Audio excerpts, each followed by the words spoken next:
Sejam muito bem-vindos ao Como é Bom Saber Direito Podcast, o podcast do curso de Direito da UCDB. Meu nome é Rodrigo Corrêa e eu estou aqui com o meu sempre amigo Rafael Chaia nesse estúdio maravilhoso.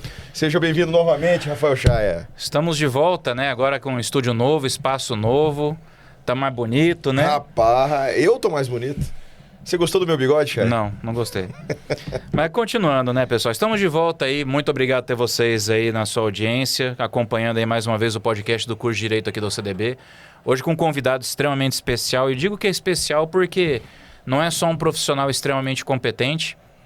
Para mim é especial porque foi meu colega de faculdade. A gente estudou junto. Olha o que você vai contar aqui, hein, Chaia? A gente é da época que não tem registro na internet, então tá tranquilo, já prescreveu tudo, tá tranquilo. A gente estudou junto, a gente formou junto, então assim, a gente já se conhece há muito tempo. Tomamos aí caminhos diferentes, eu fui para a academia, ele foi para o Ministério Público e tem feito um trabalho primoroso como promotor de justiça, Dr. Luiz Eduardo Souza Santana Pinheiro. Eu ia falar só o Santana e ia pular o Souza. Luiz Eduardo Pinheiro, prazer em revê-lo, seja muito bem-vindo, egresso aqui da UCDB, de volta a casa. Muito obrigado pela sua presença, doutor. Primeiramente, bom dia, boa tarde ou boa noite àqueles que nos acompanham. Eu quero registrar a extrema alegria e satisfação de estar participando deste podcast na universidade que me graduei. É um dia especial para mim e mais especial ainda porque eu estou diante do meu colega de turma, o professor Rafael Chaia, que conversamos há pouco e tomei conhecimento que ministra aulas em doutorado, mestrado, seguiu a carreira acadêmica e está participando ativamente na formação dos acadêmicos, dos juristas da nossa nação. Então, professor Rodrigo, é um prazer conhecê-lo nesta oportunidade. Muito obrigado, doutor. Eu vou fazer uma pergunta aqui indiscreta. O Chaia colava do senhor lá ou não? O Chaia sempre foi um aluno exemplar. Ele era muito na dele, estudioso e tirava excelentes notas. É isso que eu gosto dessa galera. Essa galera mente era mais tão fácil bem, o contrário. Vou te falar, hein, Chaia. Essa galera mente tão bem, velho. Eu quero saber... Não, mas assim, na época da faculdade era meio diferente. A gente meio que cuidava cada um da sua vida ali. E assim... eu convivi com o Luiz metade do curso, que eu estudei até metade de manhã e a outra metade foi no noturno. Uhum. Então, outros colegas que a gente teve, por exemplo, a doutora Maria Tereza Casadei, que é professora aqui da UCDB também, também é contemporânea. A Casadei é da turma de 6? Da Liga Feminina. Ela, inclusive, é da nossa turma, formou com a gente também. Então, foi uma turma que rendeu gente boa, viu? Não, eu vou falar com ela para descobrir os seus podres da cola ali. Fica tranquilo. À vontade, ixi. Doutor, então o senhor escreveu uma obra chamada Promotor da Fronteira. A pergunta é o seguinte, é da fronteira porque o senhor estava lá no Corumbá, lá no Ponta Porã? Por que esse título Promotor da Fronteira, doutor? Quando se depara no título da obra, eu ainda acrescento, né? O título é Promotor da Fronteira. E adiante... eu complemento o subtítulo. Entre dilema, a paixão, a verdade, o tribunal se torna palco de vida e de morte. Alguns segredos só se revelam diante do júri. De fato, eu atuei bastante tempo na fronteira, fui promotor em Porto Murtinho, fui promotor em Bela Vista, Coronel Sapucaia, Amambai. E atualmente, desde 2018, eu atuo na comarca de Dourados, que é considerada faixa de fronteira, embora não seja diretamente na fronteira. E a fronteira que eu me refiro não se limita à geografia, à fronteira geográfica, mas aquele terreno que nós caminhamos diuturnamente na atividade de promotor de justiça e que tem a responsabilidade de conduzir as ações penais.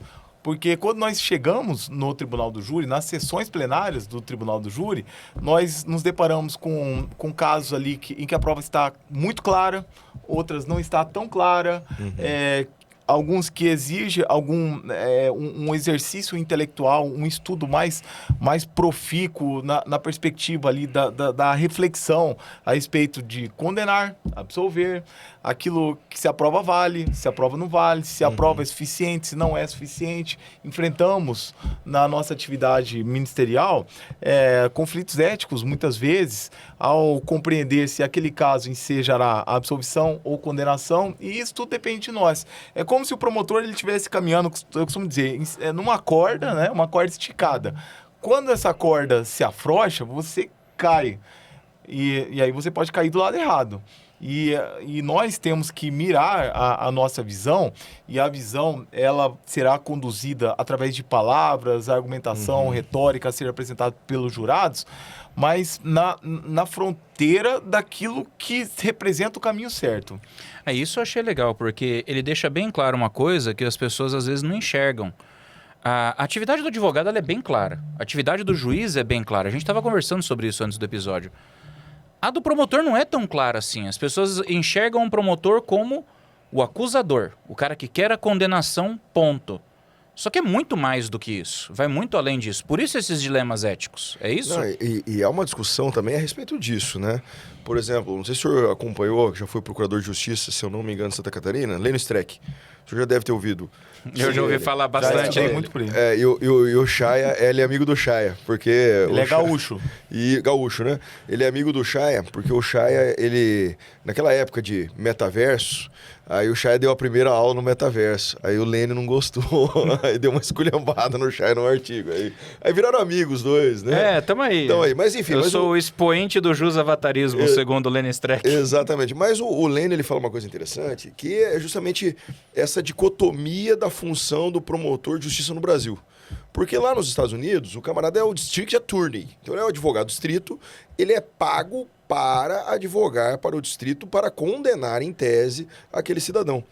No Brasil não é assim, né, doutor? No Brasil, o camarada, quando ele entra no Ministério Público, ele se torna um promotor de justiça, tanto que ele não tem compromisso com a acusação, ele tem compromisso com a justiça, pedindo até a absolvição, se for o caso, uma desclassificação por um crime mais leve ou algo nesse sentido. Como é que é isso para o promotor de justiça, no caso, o senhor está lá, como é que é isso no coração do senhor, no momento da sua atuação? Às vezes, por falta de esclarecimento ou conhecimento, as pessoas assimilam a figura do promotor de justiça como aquele que necessariamente irá pedir a condenação de todos os processados, naqueles que estão respondendo processos criminais. E a gente precisa estabelecer uma diferença que é fundamental. De fato, o promotor de justiça, representante do Ministério Público, é aquele agente estatal responsável para promover a acusação, mas não necessariamente, ao final da ação, irá postular a condenação do autor. Por quê, professor Rafael? Depende da prova. A prova do processo precisa autorizar. E o promotor de justiça é muito tranquilo nesse sentido, porque a própria Constituição Federal estabelece que nós somos dotados da independência funcional. É claro que a independência funcional, professor Rodrigo, ela não pode ser plena e absoluta. Sim. Exige parâmetros de responsabilidade. O encarregado de promover a acusação sendo o Ministério Público, e havendo suficiência probatória, tem que pedir a condenação, mas também tem que ser exigente, sim, no cumprimento da lei, da ordem jurídica, mas também a dúvida, não pode ser qualquer dúvida para ensejar um pedido de absolvição. E isso fica muito claro nos plenários. Quando nós participamos de sessões plenárias de julgamento, tem casos em que a autoria está muito clara, a materialidade está evidente, mas surge uma dúvida sobre a eventual excludente de ilicitude. Legítima defesa, que é a mais comum. É muito comum a alegação dessa excludente em plenário. Mas o que nós pensamos? Quarta-feira mesmo, né, anteontem, eu participei de uma sessão plenária em que o debate eram duas coisas, professores. Primeiro, se ocorreu uma legítima defesa, porque a tese da defesa era legítima defesa. Segunda coisa, se ele merecia clemência, porque o crime ocorreu em 2008, portanto faz 18 anos. Sim.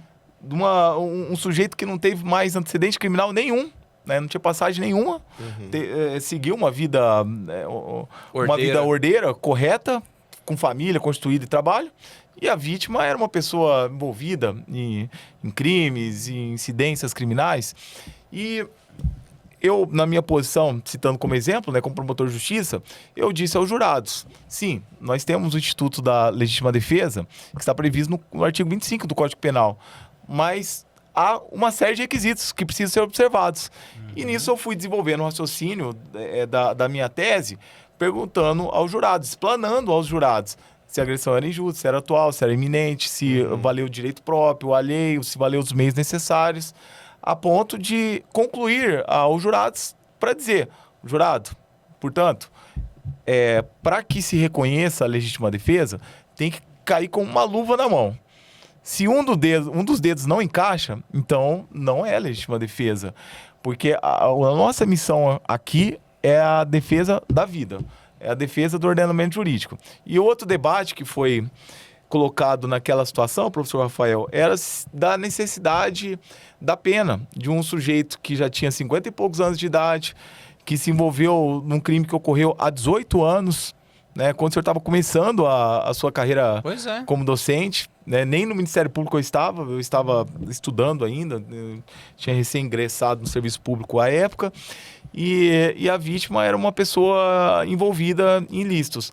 E aquilo que foi debatido naquele plenário era, vale a pena condenar essa pessoa?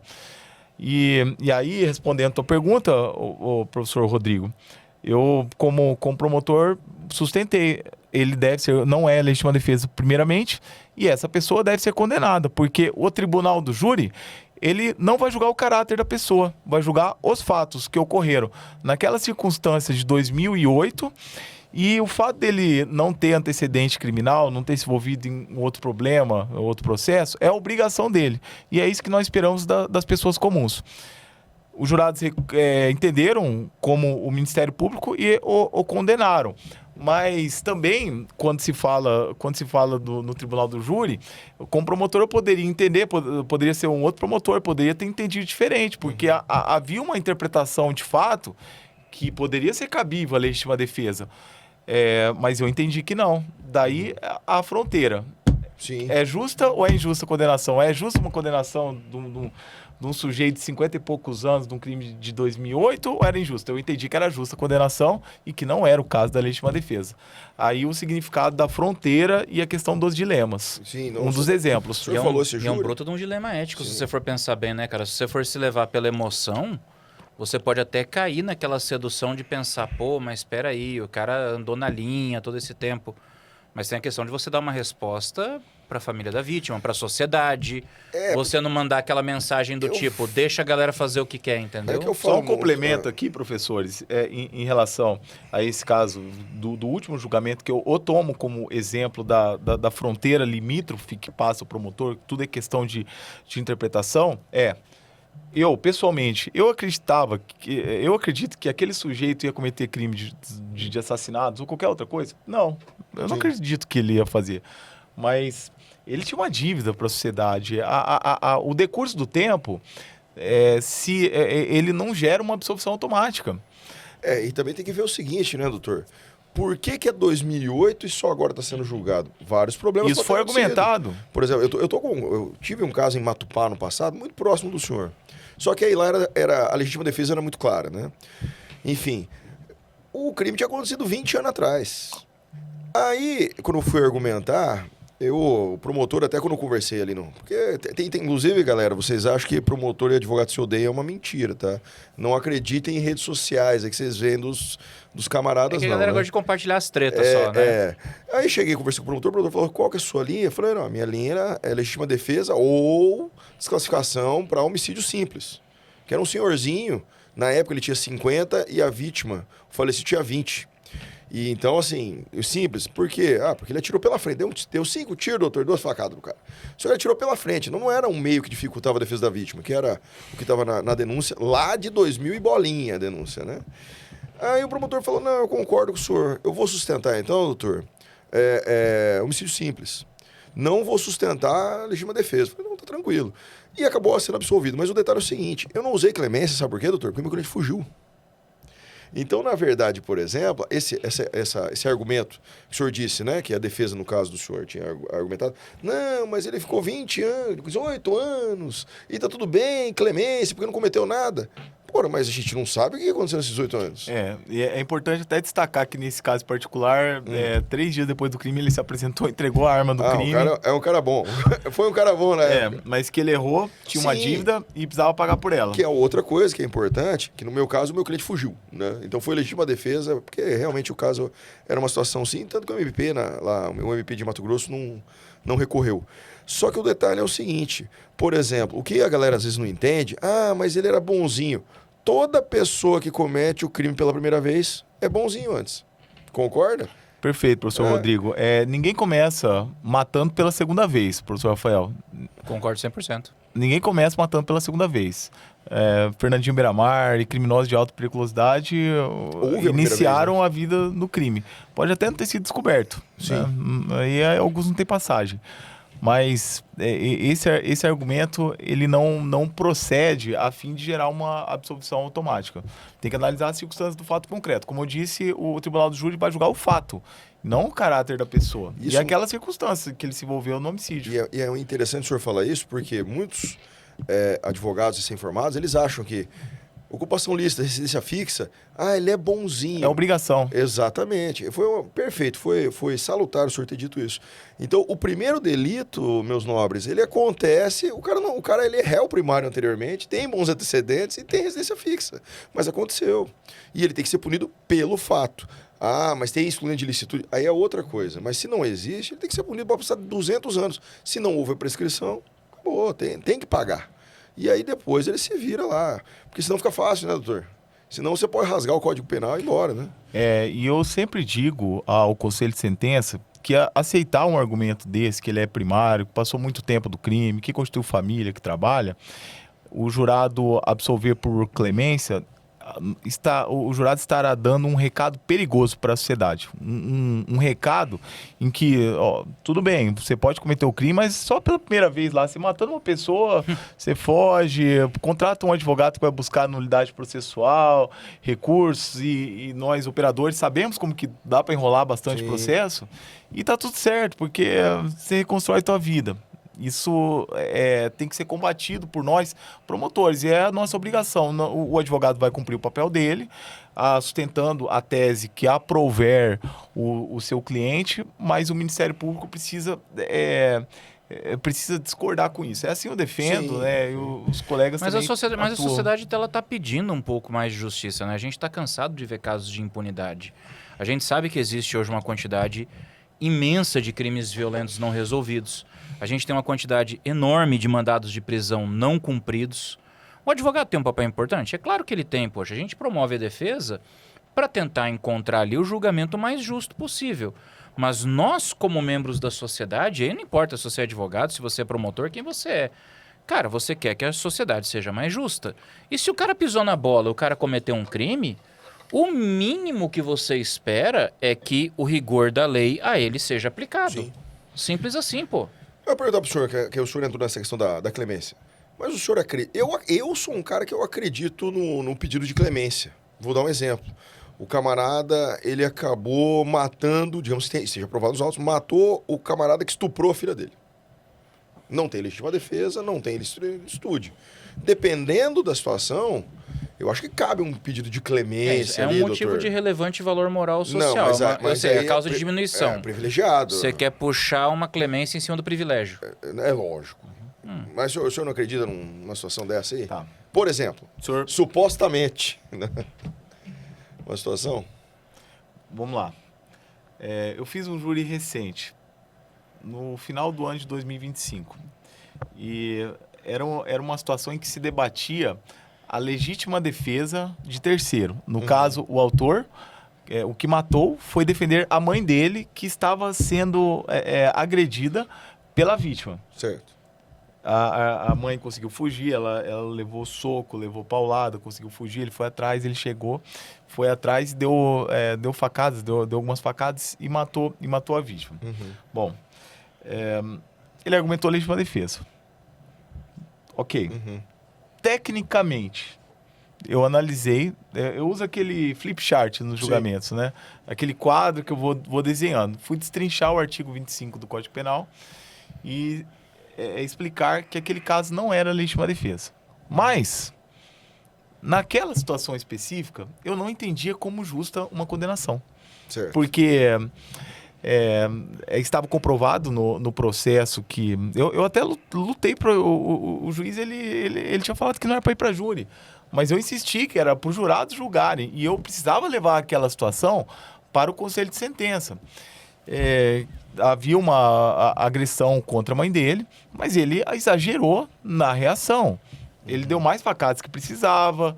Ele, apesar de ter contido o autor naquela ação de agressão contra a mãe dele, mas ele deu várias facadas. Sim. E além disso, a vítima estava com uma outra faca no bolso e na cintura.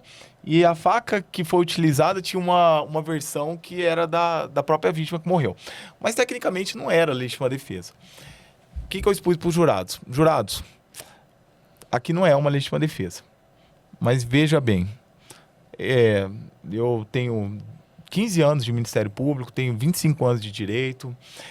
Eu já estudei vários livros de direito penal, de processo penal, de comportamento humano, eu leio livros, eu dou palestra, eu faço julgamentos. Aí você vê diante de um caso desse.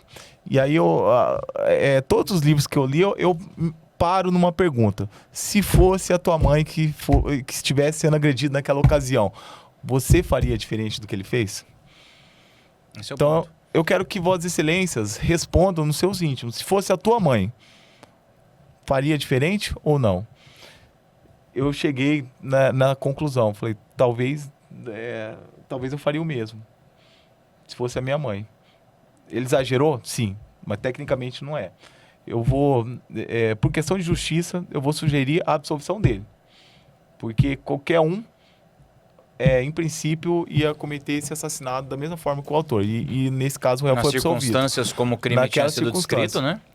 E aí, o professor Rodrigo, o professor Rafael, entra naquela questão. Você é um promotor público, né? Antes da Constituição Federal, a terminologia do membro do Ministério Público era promotor público, né? Fiscal da lei, pronto, acabou. Depois da Constituição Federal, mudou, é promotor de justiça. A condenação nessa situação representaria a justiça ou a injustiça? E como me deparei nessa questão da mãe, se a gente faria diferente, eu entendi como justiça a absolvição daquele indivíduo naquela circunstância. Não, o advogado... E nós temos essa liberdade. O advogado deve ter ficado muito feliz com o senhor, hein? Rapaz, você pode falar assim, eu não faria, etc. Bicho, você tá ali você não tava vendo lá, né? acontecer... Rapaz... Não, mas o que eu digo não é isso, cara. O que eu digo assim... É porque eu sustentar clemência no que é o caso... É que a gente tem que lembrar que o direito é uma ciência social aplicada, não é exata, pô.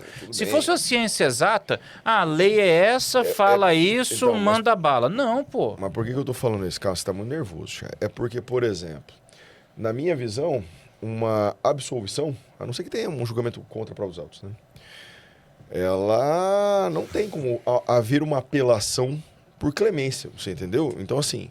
A problemática, tanto que alguns membros do Ministério Público eles também questionam essa situação, né, relacionado à absolvição por clemência. Porque está comprovado que houve homicídio. Não há uma excluente de ilicitude, culpabilidade, enfim. E aí, o camarada não pode recorrer. Não há recurso possível. Sim. Não tem como você apelar em tese de uma absolvição, a não ser que esteja muito claro o julgamento contra a prova dos autos. Mas se o argumento é clemência... Não importa a prova dos autos. É aí que vem a discussão doutrinária, se cabe apelação ou não cabe apelação. Não sei se o senhor concorda comigo nesse ponto. Que há uma parcela do Ministério Público, e eu consigo entender quem sustenta assim, porque se eu chego lá, não, beleza, matou. Tá provado que matou, não tá? Mas eu quero absolvição por clemência. Aí o jurado tá absolvido. Como é que o MP recorre numa situação dessa, doutor? Não tem como, né? A gente para analisar.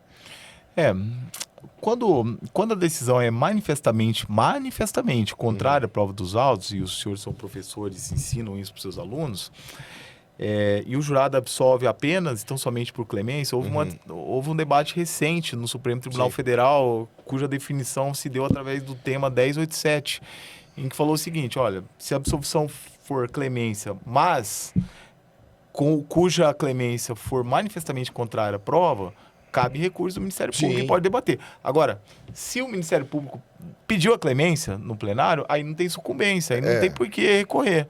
Sim. Se o próprio promotor pediu. Agora, se houve ali uma divergência do acolhimento de tese, é cabível o recurso. Não, então, mas eu não estou dizendo que não seja cabível. Eu estou dizendo que sim, o argumento é clemência contra a prova dos autos. Mas a clemência, ela é contra a prova dos autos. O que para mim sempre será, né? Porque não tem para onde correr. O cara matou o cidadão e eu estou dizendo que numa situação XYZ acontece. Ela é contra a prova dos autos. Então sempre haverá o recurso do Ministério Público, nesse caso. Eu digo, beleza, só que aí na hora de argumentar, por exemplo, umas contrarrazões de apelação, o que o advogado vai alegar? A minha tese é clemência. Aí o TJ, como é que ele vai decidir? Que realmente aquele julgamento ele foi contra a prova dos autos, vai mandar fazer outro. Aí no fazer outro, o que o advogado vai alegar no próximo conselho de sentença? A mesma coisa, que pode julgar novamente da mesma forma. E aí, assim, a gente querendo ou não, retorna à discussão. Porque na minha visão, uma vez decidido por clemência, aí o tribunal reformou e decidiu de novo por clemência, não tem como apelar de novo. Na minha visão. Unirrecorribilidade, né, dos recursos. Não, então, eu acho que não tem. Mas, por exemplo, tem juiz que acha que sim. Que ele recebe a apelação e manda para o tribunal. Então, é o que eu digo, é um tema muito espinhoso e é por isso que eu fico até feliz do senhor reconhecer a clemência como uma tese do Ministério Público. Eu nunca tinha visto isso. Né? Uma tese do um promotor de justiça utilizar como tese absolutória a clemência. É a primeira vez que o senhor me contando que faz todo sentido nesse caso, o qual o senhor pôs. Porque né? Tecnicamente, na lei, não era possível o reconhecimento da legítima defesa. E assim eu expliquei. Sim. Mas poderia ser cômodo da minha parte, eu como promotor, eu dizer aos jurados, teve caso de legítima defesa, até fazer uma explicação que era absolutamente plausível no entendimento. Mas eu não entendi daquela forma que era uma legítima defesa. Não obstante a isso, eu falei todo o meu tempo, praticamente 1h30, para explicar que não era legítima defesa. Mas eu me deparei com essa situação. Sim. Aí eu finalizei dizendo, eu estudo, eu leio, tem vários professores, debato há muito tempo, faço julgamentos, mas aí eu paro na questão. Se fosse a minha mãe, eu faria diferente, Vossa Excelência faria diferente. Porque aí a teoria sai pela janela, né, filho? Esse é o aí negócio. Não vale nada disso. A gente tem que analisar o caso concreto. Qual que é a essência daquele comportamento, daquele que surgiu? Porque toda ação de agressão contra alguém tem uma origem. A gente precisa compreender essa origem. Não é apenas, tão somente, a aplicação da lei no Código Penal. Porque senão, professor Rafael, professor Rodrigo, seria assim... fulano de tal, no dia 19 de março de 2026, nas dependências da Universidade Católica Dom Bosco, deu um tiro. Então ele deve ser condenado. Se ele deu um tiro no fulano que morreu, e assim deve ser condenado. Pronto, réu confesso, tá tudo certo. O professor Rafael viu a morte, então pronto, 5 minutos a fala. Não é bem assim. Tanto que o artigo 59 do Código Penal, ele tem lá todas as circunstâncias do crime que você tem que considerar no momento da condenação. São as circunstâncias que o juiz analisa para fazer a dosagem de pena. E a última expressão do 59 é exatamente o comportamento da vítima. Ou seja, o comportamento da vítima também tem que ser analisado. Sim. Não é só a motivação do crime, os efeitos do crime, o local do crime, os motivos do crime. Não é só aquela adequação ao fato típico, se o cara foi lá e praticou o comportamento descrito na lei como crime. O comportamento da vítima também conta. Pô, vem cá, mas o cara não te provocou? O cara foi pra cima de você? O cara te causou um mal injusto? Porque nós somos humanos, pô. A gente tá sujeito a praticar um ato sob domínio de violenta emoção, por exemplo. A gente está sujeito a uma retorção imediata. A gente está sujeito a agir muitas vezes de forma impensada. E aí é a questão que está sendo levantada aqui.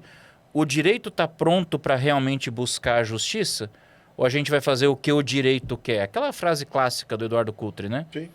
Clássica, que a gente tem que lutar pelo direito, mas quando o direito estiver em conflito com a justiça, a gente luta pela justiça. É nessa linha aí, pô.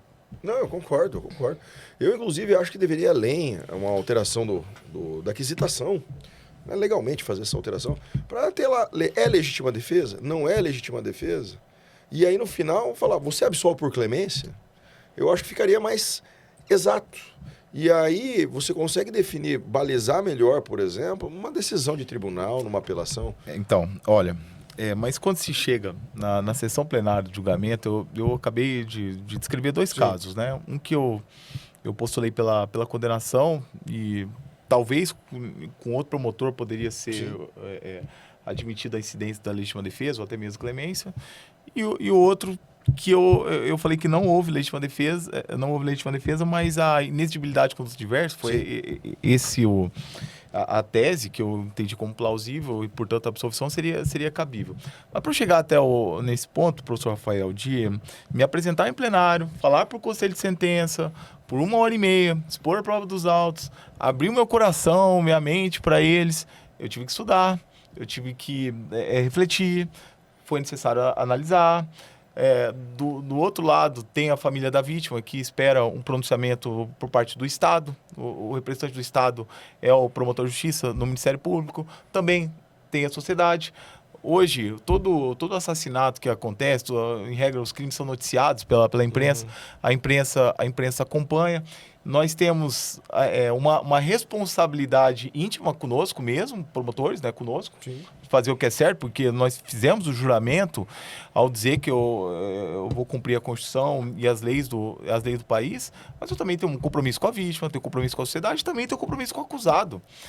E para que esse compromisso ele seja externado ali de uma forma correta, é preciso muito estudo, é preciso muita reflexão. E quando se apresenta no plenário, não interessa aquilo que aconteceu antes. Se você não dormiu à noite, se você está com depressão, se você está com problema na tua casa, se teu filho está doente. Não, você tem que se apresentar, você tem que se entregar de corpo e alma, porque quem vai julgar é a sociedade, é o conselho de sentença, são 7 cidadãos comuns ali, a maioria deles não tem formação em direito, alguns têm, e vai apreciar a tese do Ministério Público e da defesa e vai aplicar aquilo que se entende pela justiça no caso concreto.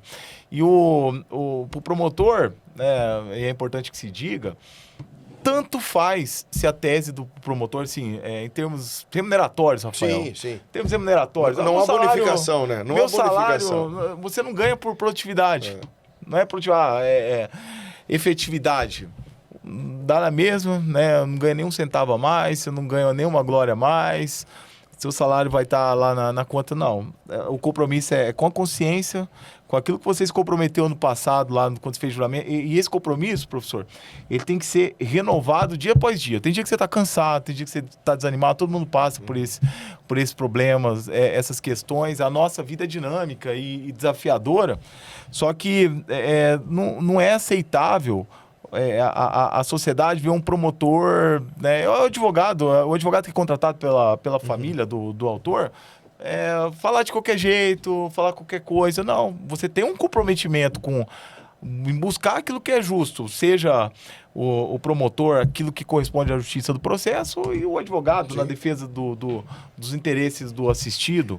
Claro, é assim que nós devemos proceder, mas para isso tem que estudar muito. São esses os dilemas, então, que você trata no livro. Então, sim, não é só contar a história dos casos que você já trabalhou, mas é realmente trazer esse lado mais humano, mostrar que, caramba, a gente não é um cara que está aqui só acusando, a gente não é um cara que está só cumprindo de forma mecânica o nosso trabalho.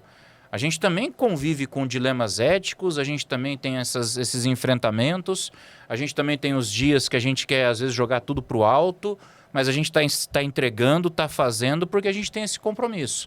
É esse lado mais humano, então, que você aborda no livro. A falibilidade humana. Nós somos pessoas falíveis, como todo mundo, todos. Né? Por mais que nós tenhamos comprometimento com a nossa atividade profissional, com o processo, com a justiça, estudamos ao máximo, mas a gente falha também. E aquela pessoa que fala, aquele profissional que fala, o advogado, eu não erro. O promotor que fala, eu não erro. Tá mentindo.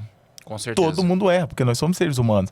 Mas o seu compromisso é errar menos. Se você errar, tem que ser o que causa menos estrago. O problema não é o erro, né? O problema é o compromisso com o erro.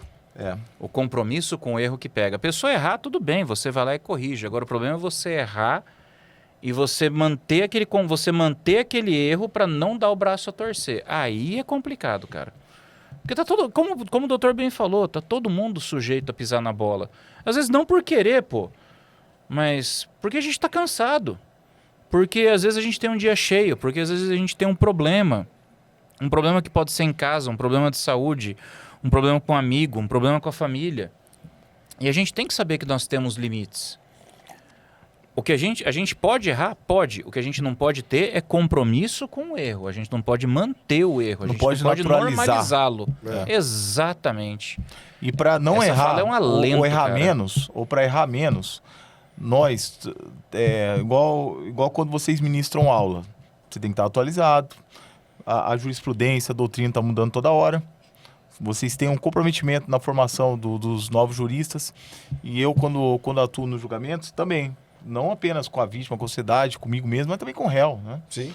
Com o réu. Mas para que a gente erre menos, precisa abrir mão muitas vezes da vida pessoal, renúncias, né? Isso é importante o senhor dizer, hein? Renúncias. Isso é importante. Porque é muito mais legal você estar numa véspera de julgamento, numa festa, tomando chopinho, fazendo happy hour, qualquer outra coisa menos estudar, né? Seria mais legal, mas não. Quem vê Instagram não vê a ralação que é por trás, né? Não, mas é importante isso que, na nossa época, porque meus professores são contemporâneos, vocês são contemporâneos também de professores, né? Somos todos aqui. Né? E os professores, eu lembro o glorioso Antônio Carlos Garcia de Queiroz, falecido, foi professor do senhor também? Foi. Então, e ele falava é isso aí, que a advocacia, a magistratura, o representante do Ministério Público, são profissões que são sacerdócios, que às vezes a pessoa não entende isso, né? O acadêmico, por exemplo, ele acha que ele vai passar num concurso, doutor, que ele vai cumprir o horário e ir embora. Não, eu trabalho 8 horas. E aí, cara, você que é acadêmico tá escutando aí, se você falar isso pra mim, meu amigo, eu vou te rechaçar em sala de aula.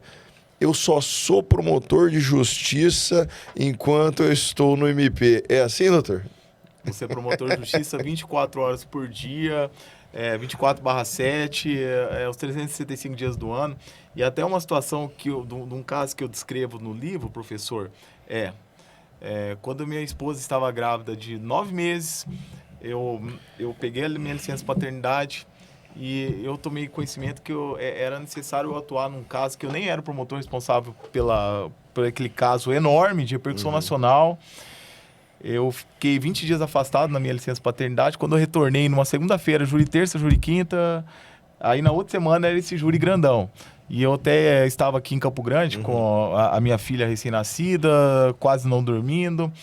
E eu, cedo, né, eu me despedia da minha esposa, da minha filha, e eu ia do meu outro filho mais velho também, e aí eu ia para casa estudar esse processo, os processos todos dos júris, que estavam por vir. Mas um deles, em especial, eu conto aqui no livro, que é uma pilha, assim, professor, mais alto do que o nosso tamanho aqui, de processo que eu tinha que estudar durante a minha licença paternidade. Então, eu tive que conciliar o meu comprometimento com a vida pública com aquele momento único que eu estava passando, que é a minha vida privada diante do nascimento da minha filha. E eu não tive licença paternidade, mas acabou que deu certo, conciliou tudo, participei de todos os julgamentos e eu descrevo aqui no livro. Então, quando se fala assim, sou promotor, sou juiz, sou procurador, tô tranquilo? Não, muda de fase a vida, né? Igual no videogame, a gente muda de fase. E são outros desafios que estão pela frente, a nossa vida é dinâmica e é assim que tem que ser. Só que para quando esses desafios, essas dificuldades ocorrem, a gente tem que estar preparado para saber lidar da melhor maneira possível. E como é que vai se preparar, professor Rafael? Não é ficar olhando ali rede social, Instagram, conversa fiada, não. Exatamente. É estudo, conversa com pessoas mais experientes, reflexão sobre o nosso objetivo da vida, perseguir o propósito. Uma coisa que eu falo muito para para os alunos. pessoas, professores, pais. Uma coisa que eu falo muito para os alunos, eu falo assim, cara, vocês têm um celular na mão. Ao invés de você ficar rolando a tela, vendo vídeo de TikTok ou vídeo de Instagram, faz o seguinte, vê a área que você gosta. Cara, tem tanto grupo de profissionais no WhatsApp, de associações, associação de direito civil, de direito penal, de direito digital, de direito empresarial, de direito tributário. Tem as comissões da OAB, todas as comissões da OAB têm grupos no WhatsApp também. Sim. É cheio de profissional e a galera lá compartilha, cara. Compartilha notícia, compartilha novidade, os últimos julgamentos, fala de evento, fala de publicação, você faz um networking, você conhece as pessoas, você faz novas amizades. Cara, eu participo de alguns grupos de direito digital hoje. Eu tenho amizade do Brasil inteiro, velho. Eu conheço gente do Brasil inteiro de direito digital. E a gente conversando agora, onde é o ECA Digital? Cara, a gente ficou ontem um dia inteiro falando de ECA Digital. Gente de São Paulo, de Minas, de Fortaleza. Gente de fora do Brasil. A gente comentando, conversando. E eu falo para os alunos, galera, você não precisa ser professor, você não precisa ser profissional. Você como acadêmico já pode fazer parte. O estagiário que tem a carteirinha da OAB já pode participar de comissão. Sim. Ele já pode requerer para participar de comissão. As comissões temáticas da OAB, cara, fazem reunião toda semana. Participa, vai estudar, vai participar, vai conversar com a galera para você saber o que está acontecendo. Internet é legal? Pô, é legal pra caramba, é divertido. Mas consome um tempo e o nosso principal capital hoje, profissional, é o tempo. Mas é porque a gurizada tem tempo sobrando, entendeu? Rapaz, eu tava Tem até conversando... Eles têm a ilusão de tempo sobrando. Sim, E a gente que não viveu plenamente esse período só nos últimos tempos, né, na internet, eu digo que nós somos privilegiados de, na nossa época de acadêmico, não ter essa facilidade toda, né? Não, porque a gente também corria o risco de ser seduzidos por isso. E aí a nossa formação, ela se pautou no estudo dos livros, no contato mais próximo com as pessoas. E isso foi essencial para a nossa caminhada e estarmos ocupando os postos que ocupamos hoje. A gente foi da época dos grandes congressos, pô. Exatamente. A gente botava terno para ir no congresso, para conhecer os professores dos livros que a gente estudava. E sabe o que é interessante? É que a gente ia no congresso e era uma coisa muito inédita, né? Porque o camarada, ele escrevia o livro e ia dar a palestra, só que aquela palestra, ele dava um complemento que não estava no livro, então você tinha um ensinamento que hoje fica mais fácil para esse povo, né? Porque é só pegar na internet, a palestra vai estar no YouTube, a palestra vai estar, né? Até no TikTok. Inclusive eu digo o seguinte, se o seu TikTok estiver bem treinado, dá para você até estudar pelo TikTok, claro se é muito bem treinado, mas só que é só frivolidade que tem ali no TikTok do povo, né? Mas eu ia perguntar sobre essa questão, doutor, a respeito do promotor ser 24 horas na fronteira lá. O senhor atuou, qual a cidade mais remota que a senhor atuou? Eu comecei minha carreira em Porto Murtinho. Porto Murtinho. Fiquei quase um ano lá. Lá em Porto Murtinho, o promotor de justiça ou a promotora de justiça pode pegar seu cônjuge, sentar num barzinho, tomar uma cerveja a qualquer hora do dia? Ou é restrito, assim, por ser o promotor, ainda mais numa questão de fronteira? Não, pode. Né? O promotor de justiça, ainda que atue numa cidade pequena, ele tem que conviver com a comunidade, saber quem são os cidadãos daquela cidade, frequentar o comércio local, os restaurantes, porque não é... as pessoas daquela cidade precisam entender que o membro do Ministério Público, o juiz, que seja, não é uma pessoa inacessível, que só fica lá naquele ambiente do fórum, no ar-condicionado. Não, é uma pessoa acessível, tem que ter contato com o povo, tem que frequentar os casebres miseráveis, porque esse é o nosso público. O público é a sociedade, que são os nossos patrões e eles que pagam o nosso salário, professor. Sim. E nós temos que nos aproximar deles. Claro que daquilo que nos cabe, né, como autoridades públicas e fiscal da ordem jurídica, nós iremos atuar quando for o caso, mas sem se comprometer, né? A convivência não significa o comprometimento. Sim, sim.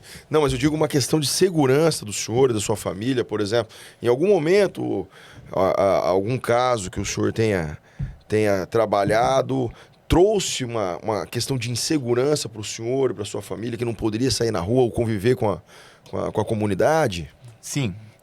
Ao longo desses anos de carreira, eu já passei por diversas situações, já andei algumas vezes escoltado, fui promotor do GAECO por um período, e até uma situação que eu descrevo está narrada no livro, em que eu participava de uma sessão plenária de julgamento, e uma integrante de facção criminosa da alta liderança, né, uma alta liderança regional, ela foi acusada. Eram duas mulheres acusadas de participar do assassinato de uma outra mulher, que era do setor das mulheres do PCC, E elas torturaram e depois a executaram.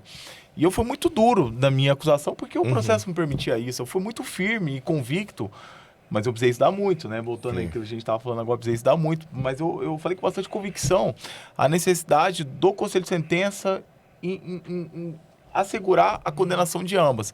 E uma das réis não gostou. E no intervalo do julgamento, ela falou para a defesa dela, para a advogada, que... durante minha fala, ela começou a esbravejar e tal, pedi para que ela fosse retirada do plenário, ela não gostou. E aí, no retorno, eu escutei ela falando para a defensora que, olha, doutor Luiz Eduardo, vou guardar o nome e sobrenome desse promotor. Ele vai se ver comigo, ele vai ver que não se acusa a organização desse jeito ali. Aí é um negócio que me desestabilizou, porque era uma pessoa bastante perigosa. E ela era envolvida com pessoas criminosas. O marido dela era uma grande liderança. E eu tive que tomar uma decisão nesse julgamento. O que eu faço agora? Eu continuo... Comuniquei ao juiz, falei, doutor, só para relatar a situação, porque se o juiz constasse na ata, professor, ia ter que dissolver o conselho de sentença e acabar. A gente já estava no meio da tarde, aí a defesa falando, eu respirei fundo aqui. Tá bom, vou continuar. Fui lá na escolta, lá, falei com o policial, falei, olha, monitora essas duas aí, ó. Se falar da atuação do Ministério, depois eu vou perguntar pro senhor. Ok. Aí segui, fui pra réplica. Ambas foram condenadas, né? Já passava da meia-noite, eu me dirigi no meu carro e aí o servidor do fórum falou assim, doutor Luiz Eduardo, o policial aqui da escolta veio falar comigo. Retornou, quer ir atrás do senhor, falou que a ré fulana de tal, falou seu nome, sobrenome, falou que o senhor e a família sua vai pagar pelo que o senhor fez. Pela acusação injusta que o senhor fez, que nem que fosse o último dia da vida dela, que o senhor ia ver quem que estava lidando. E aí foi um fato ali que me deixou assustado, evidentemente, porque era uma organização criminosa complexa. E aí eu adotei as medidas necessárias, tudo. Ao final, posteriormente, eu andei escoltado, ela foi alvo de uma outra operação do GAECO. Verificamos que ela comunicou a condenação dela para uma grande liderança da facção criminosa e eu tive que adotar algumas medidas de segurança, por exemplo, eu fazer um exercício, tinha um policial em cada esquina me acompanhando, se eu me deslocasse de Dourados para cá, a escolta me acompanhava até um determinado período, um determinado trecho da estrada até eu liberar. Eles tinham a chave o acesso lá do apartamento que eu morava, me pegava pela garagem e tudo mais, colete, enfim. Um período complicado. Mas isso, professor, é algo que eu sempre tive comigo, que não ia me afugentar, inclusive na réplica eu falei que haja o que houver, o Ministério Público não vai arredar o pé e vai buscar a condenação. E assim eu segui. É o sacerdócio. É o sacerdócio. Você vai assumir uma função que você tem que saber que você vai conviver com esse tipo de coisa. Se você que está estudando para ser promotor, está ouvindo esse depoimento e você fala assim, Deus me livre de passar por isso, meu amigo, reavalie suas prioridades, porque... Isso vai acontecer com você como advogado, isso vai acontecer com você como promotor, isso vai acontecer com você como juiz, isso vai acontecer com você como delegado. Você nunca vai conseguir satisfazer todo mundo, você nunca vai conseguir agradar todo mundo. Sempre vai ter alguém que vai te desagradar.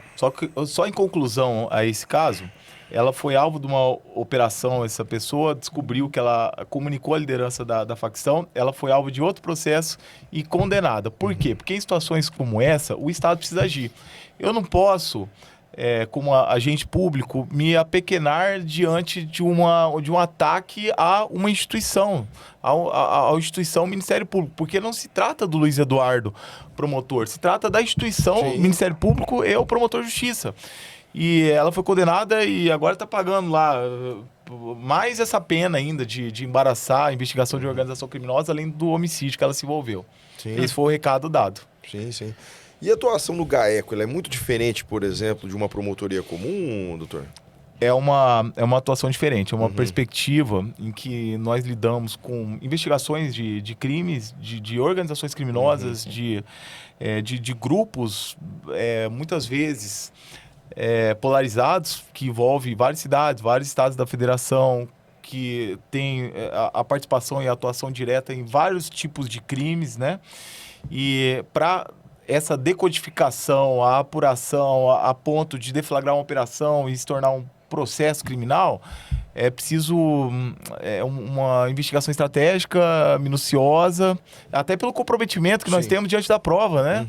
Porque a finalidade não é só a deflagração da operação, mas conduzir o processo até a condenação e efetiva punição para aqueles crimes serem esclarecidos, porque a sociedade não pode ficar à mercê das organizações criminosas, mas é uma atuação diferente. Sim. E aí ele tem, porque eu vejo o seguinte, né? As promotorias, que eu só trabalho mais aqui em Campo Grande, né? A promotoria de justiça, promotorias criminais comuns, digamos assim, elas não têm um aparato investigativo, né? Elas dependem mais da Polícia Civil. Já o GAECO, ele tem um aparato investigativo para ajudar os promotores e procuradores a conduzir a investigação. Então é isso que seria o diferente na atuação, doutor, que a gente pode dizer?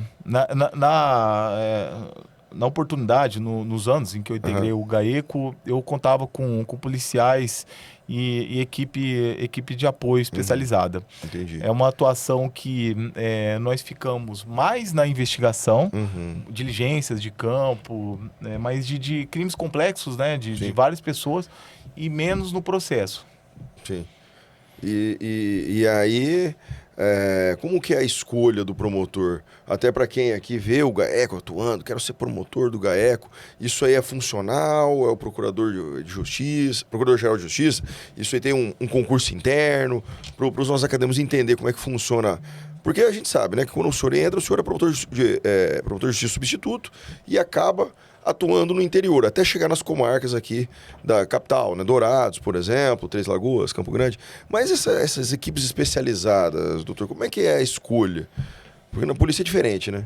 Para atuar no GAECO, professor, você tem que ter bastante resiliência, você tem que ter estratégia, você tem que ter paciência também, você tem que lidar com bastante situação delicada. É o perfil, né? O promotor de justiça tem que ter perfil, né? Você vai aprendendo a atuar no GAECO ao longo do tempo. Aliás, todas as promotorias, mas no GAECO é uma atuação mais específica.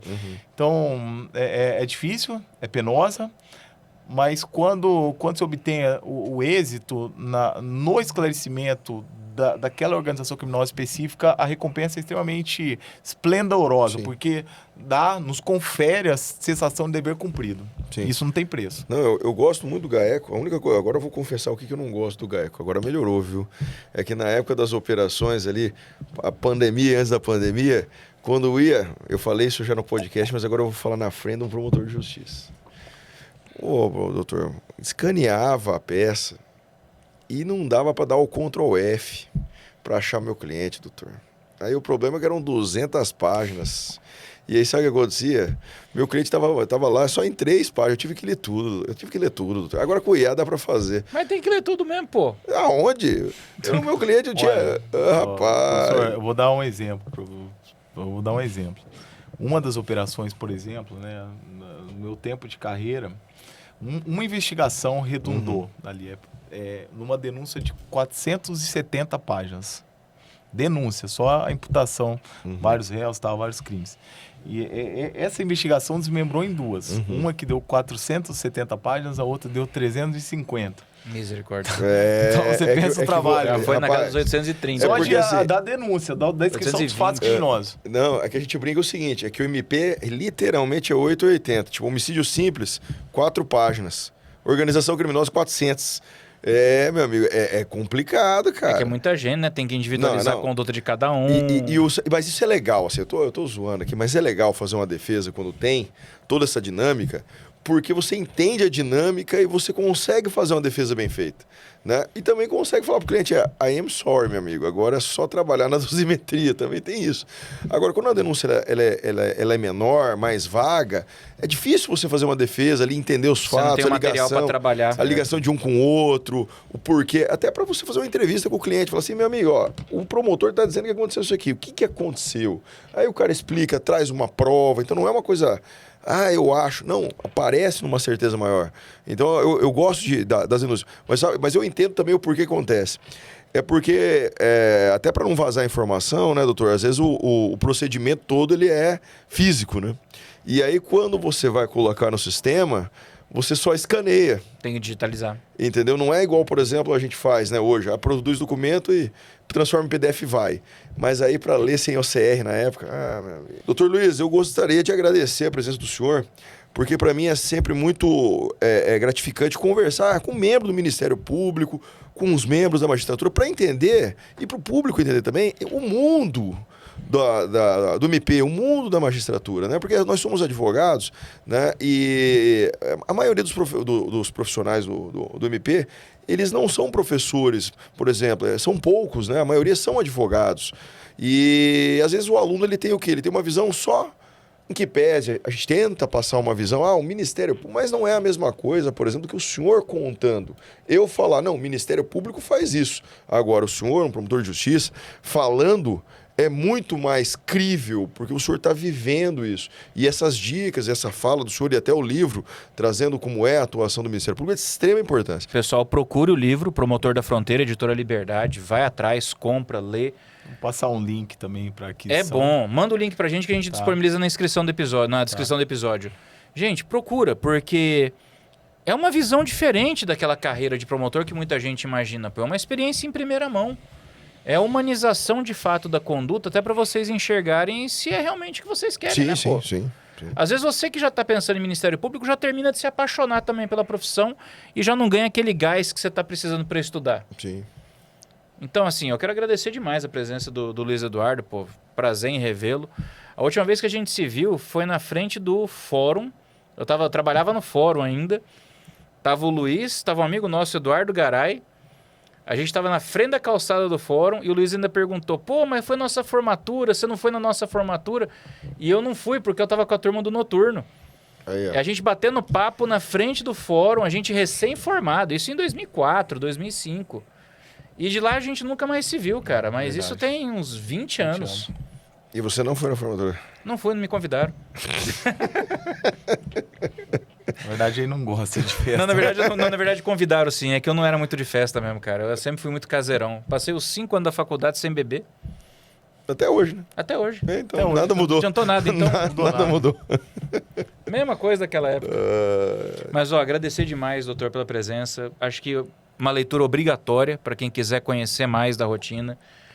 Parabéns pelo excelente trabalho que você vem desempenhando. Eu acho que é um exemplo que as pessoas têm que tomar aí, até para mirar para serem profissionais competentes como o senhor tem sido, viu? Parabéns de verdade. Eu agradeço a oportunidade de estar aqui na Universidade Católica Dom Bosco. Para mim, sempre vai ser minha casa. Né? E melhor ainda estar diante do professor Rafael Chaia, professor Rodrigo, o Rafael, que eu já conheço há muito tempo, também a convite da professora Maria Tereza Casadeia, além da professora Juliana Medina, todos contemporâneos do período de graduação. É uma imensa satisfação para mim.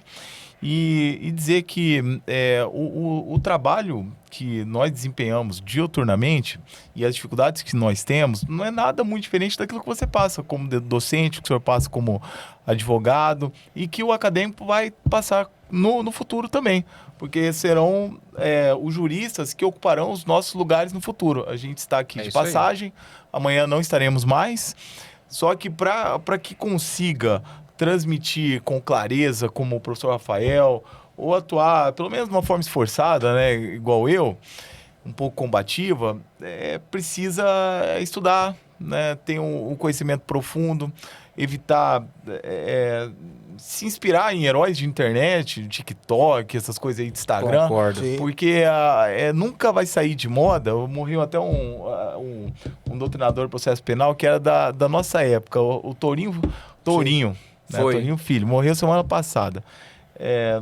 Talvez os acadêmicos atuais não tenham estudado por ele, mas nunca vai sair de moda esses grandes doutrinadores. E com essas pessoas, tem uma frase do Isaac Newton que fala assim, olha, eu consegui enxergar mais longe porque eu subi no ombro de gigantes. Sim. Verdade. Então, o recado que eu posso dar aos acadêmicos suba no ombro de gigantes que vocês vão conseguir visualizar um horizonte melhor.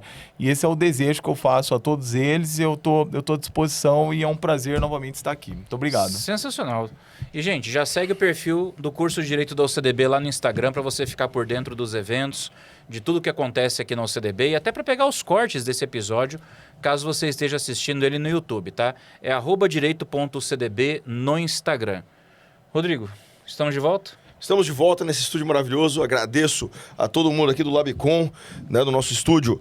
Você que quer gravar um podcast, vem conversar aqui com o pessoal do Labicom Connect. Você é acadêmico, que arrumamos para todo mundo aqui. Beleza, pessoal? Até a próxima. Tamo junto. Falou.